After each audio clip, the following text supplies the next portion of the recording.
It's your boy Superman 2000. Hey, I'm just getting caught up on my articles. Then here I find Daniel Cormier saying the Anderson Silva fight was the easiest fight of his life.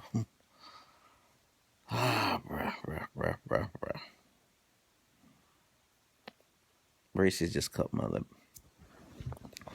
It's like the craziest thing I've ever heard. He said he took the fight on 2 days' notice, and that Kid did an amazing job, and he didn't get hurt, and he was dominating Anderson, and Anderson was considered one of the most dangerous guys. Um, Daniel Camilo, let's be realistic. Anderson Silva was the one that took the fight on 2 days' notice.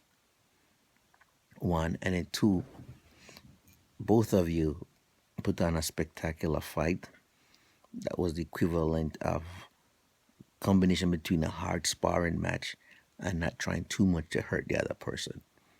So you both took it easy on each other. So to come back and say, "Oh, it was the easiest fight of your life," yeah, it probably was in a sense, but still give Anderson Silva his props because he took on that fight to save the card. So you don't go behind his back and then talk smack about how great you are and that type of stuff. Just focus on the upcoming fight. For some reason, since you're late in the UFC, a lot of these fighters they've been talking trash. I mean, it's like that's a new way to get ahead in the UFC now.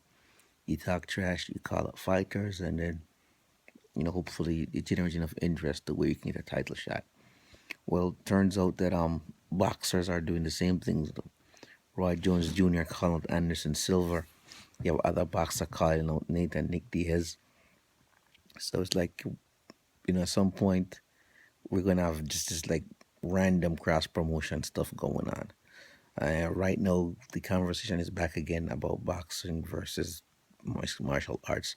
I'll do a video on that coming up next. But I just want to make a clear point to Daniel Cormier. Don't play, don't fight with Anderson Silva.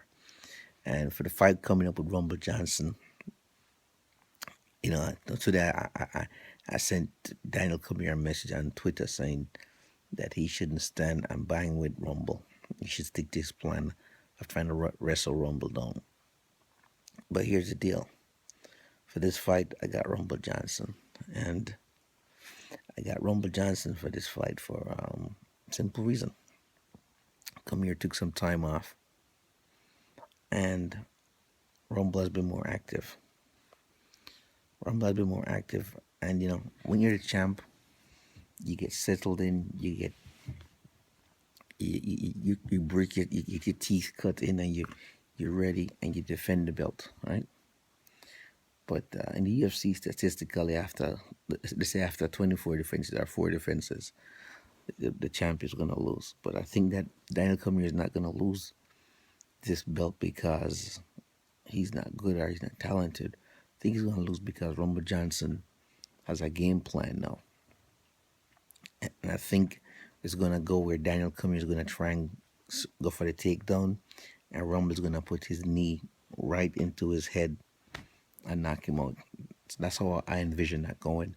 So in my UFC fight pick him league, I've picked Rumble Johnson for the win for that reason. I think that Daniel Cormier is still spectacular. I think his wrestling is great. But at some point, opponents start figuring out your blind spots, where you're weak, where you're not able to do certain things, and where you have a lack of ability. And they go back over that again, and they get themselves organized, and then they come back. There's always somebody trying to break the way you do things. There's always a way to figure that formula out. So Ronda Rousey, her code got cracked. Anderson Silva, his code got cracked. It was the fact that he liked to joke around, and then he double stepped back. And what Chris Weidman did was typical, spectacular. Because in martial arts, they always teach you.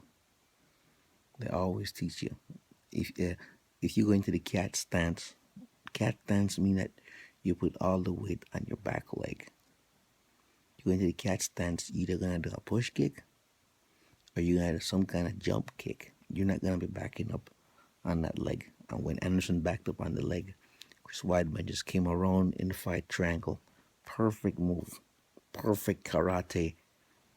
Straight out of the Japanese manual book. Sidestepped him, cut him off, and then boom, and got him. Because he was all of it was on his back leg. There was nothing else he could have done. If he either it was in hindsight, he could have used his flying jujitsu and tried to get him in a chokehold, but he was too far out of range, and Anderson's head was bent back, so it wouldn't happen. He'd have gone down anyways. So, and that's why I'm picking Rumble for the win, because I figured that this time around, Rumble is gonna crack the code. But we'll see how that goes.